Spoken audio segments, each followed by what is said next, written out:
Coming up in a few minutes is going to be Swami Ram Charran with his words on a Sunday morning.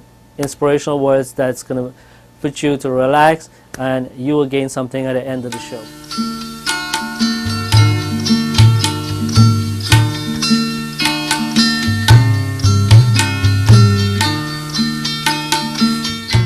Okay, the question of life by everyone in life actually is, who is God?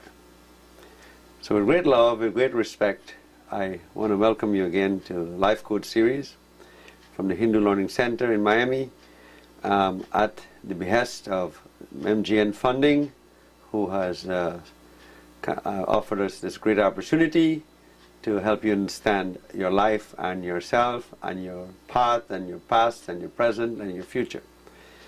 The greatest question in life again is, who is God, or what is God? Let's stop for a moment and think. If we stop breathe, what happens? You die. If you don't drink water, you die. If you don't have light, you don't exist. If you don't have space, you don't exist. But what the Hindus have done, they just did what Walt Disney did with the rat. They personalized the elements, and they called the air Hanuman, they called the light Lakshmi, they called the space Vishnu, they called the water Ganga, and so on. And I'm sure you've heard that we Hindus have a lot of gods. Well, these gods are actually are the elements of the universe. For example, without knowledge you can exist, so we call it Saraswati. Without creation you can exist, so we call it Brahma, and so on. And in all there are 108 gods, equal to the 108 elements of the periodic table. Each god is an element, or each element is a god. Think of it: oxygen, nitrogen, hydrogen, potassium, sodium. We cannot exist without these. So the question is, where can we find all of these gods, or these elements, or unique forces in this world? Where can we find them all one place in this world? Anybody can tell me?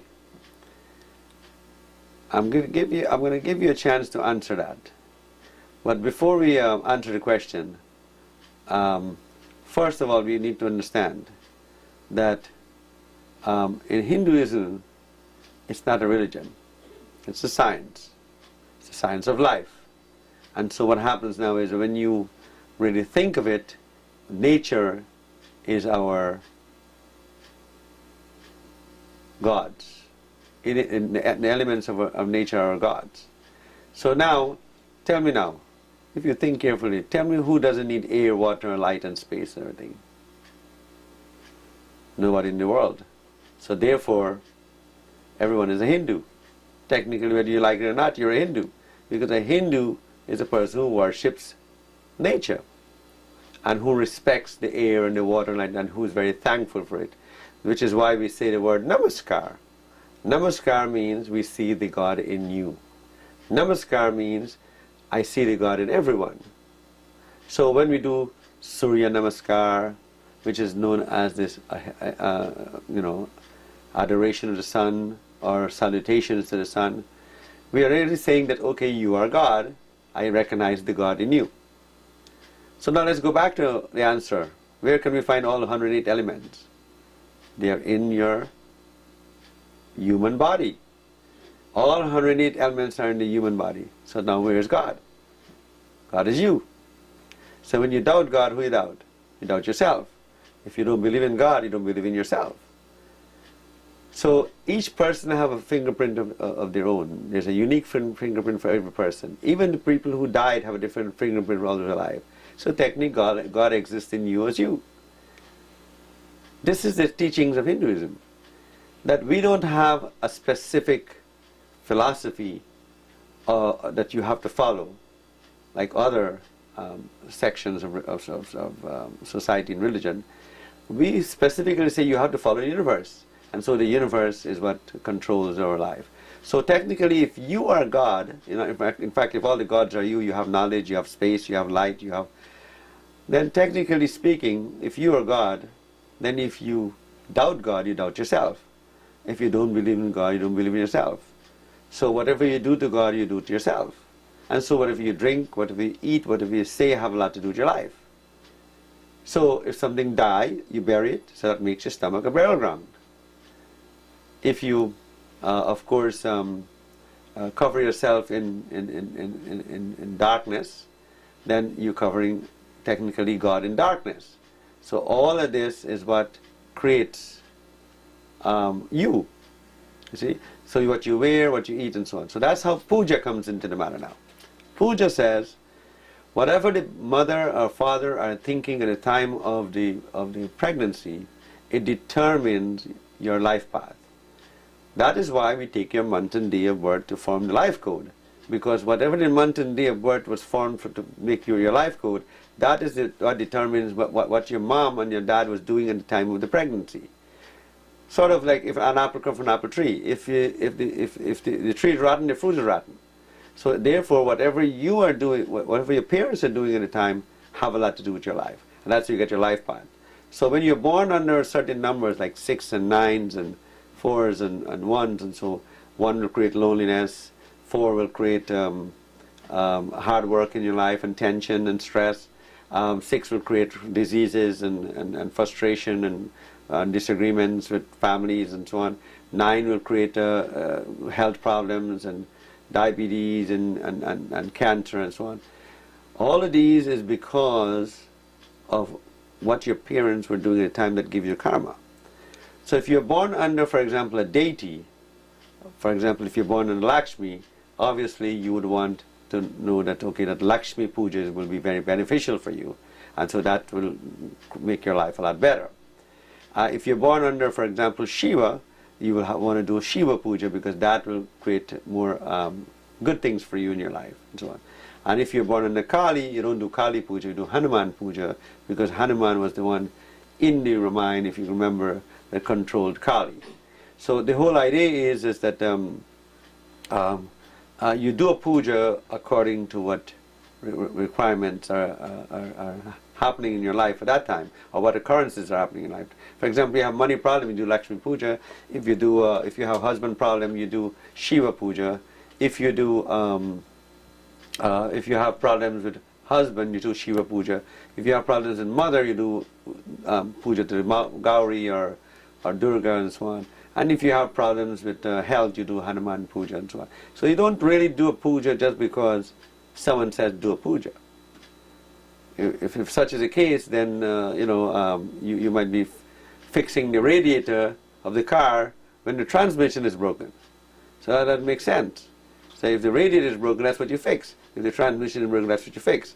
So again, what's broken in your life, that's what you fix, and that's why we do pujas, right? So mantras and tantras and pujas are reserved to correct things in life. So when your life is going wrong in one section, for example, the financial section, then you pray to Lakshmi and so on, because Lakshmi is light and brings wealth. So as you can see, each code has their own equation. These are called equations of life. In other words, if you are born under, for example, the sun, which is Brahma, sun and ruled by the sun, then Suraj Narayan Puja or Sunday becomes an important day for you, if you're number 1. If you're number 2, Monday becomes an important day because you're born under the mother principle, which is Durga. If you're number 3, then Wednesday becomes your good day because that has to do with knowledge and so on, and Mercury and so on, the planet Mercury. And then if you're born under number 4, you have to do Ganesh Puja because Ganesh is the one who rules your life. You're very determined and so on in your life, and you'll have job problems. So constantly doing Ganesh Puja will help you, relieve you of job problems. And then if you have, if you're a 5, you will do Lord Krishna Puja, or you will do all the pujas and all the different pujas because all of them affect your life in a certain way. If you're number 6, you'll do mostly Hanuman Puja. If you're number 7, then you will do Shiva Puja. Okay, as you can see, a lot of pujas can cure your problems. So you don't have to accept life as it is. We'll be back after this message, and we'll talk more about pujas.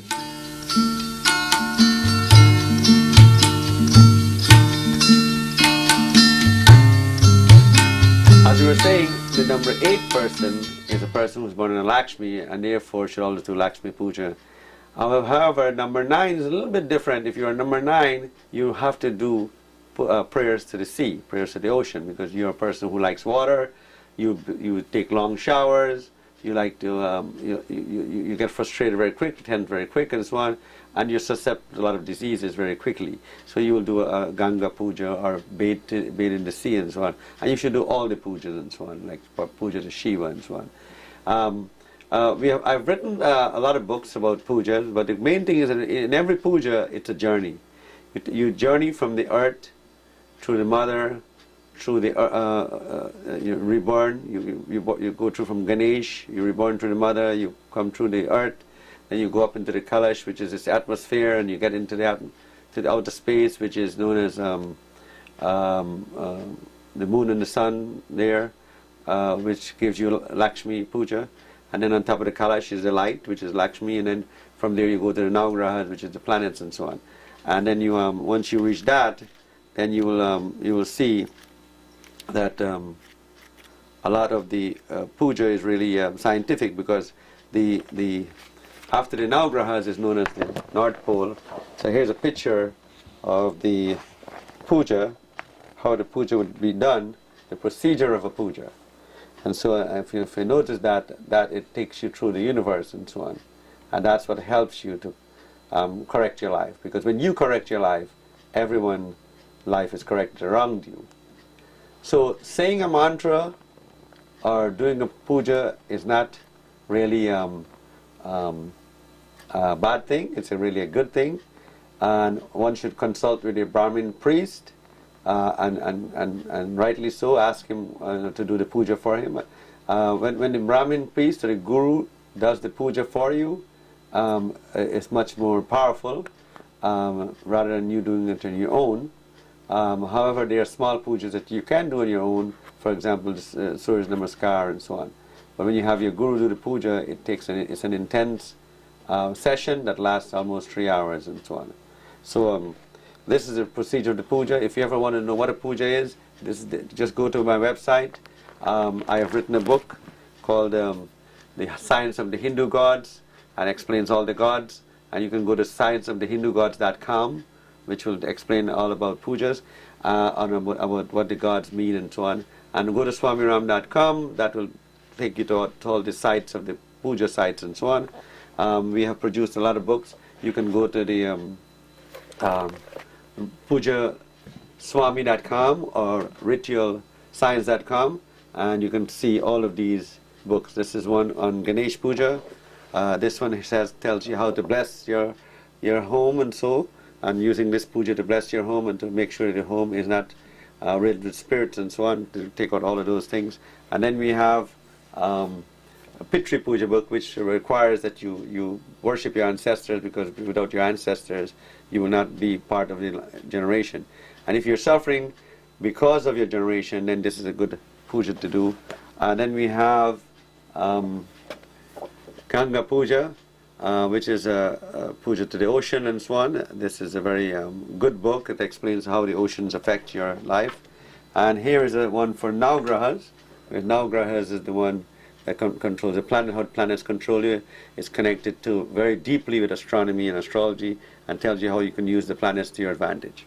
And there's what you call Garbhadan Sanskar. Garbhadan Sanskar is a preparation for birth, where you can avoid having bad children from a moment of pregnancy. You can actually determine how your child is going to be by just following this, what you call Garbhadan Sanskar, or it's really, Garbhadan means birth of baby in the womb. And so when the baby is conceived, it tells you what prayers you should do before you conceive the baby and so on. So you're going to have a great baby. And what to do after also. And then we have Durga Puja, which is the puja that is to the great mother. Without a mother, nobody can come, remember that? Only through a mother, everyone comes. And so through a woman, the whole world comes. Every time a woman have an abortion, or she have a child, it changes the whole world. It could be Bill Gates, it could be Obama. Every time a child is born, it changes the whole world. And so that's why puja is necessary, because when we do puja, we actually we create what you call a constructive change in your life. So it's very important that you that you go along with these puja books. If you need more information, just go to swamiram.com.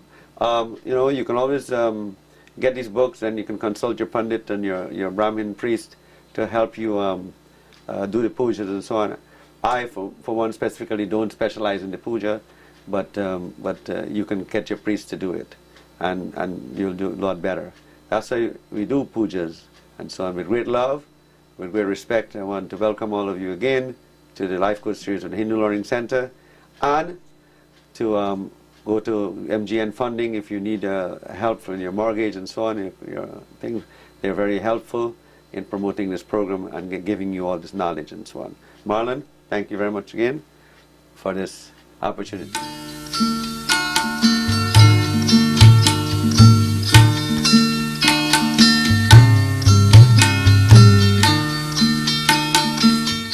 Welcome back, ladies and gentlemen. I just want to say thanks to Swami Ram Charran. Don't forget, each and every Sunday morning, he has a continued segment here, so you can join him every Sunday morning on Gems of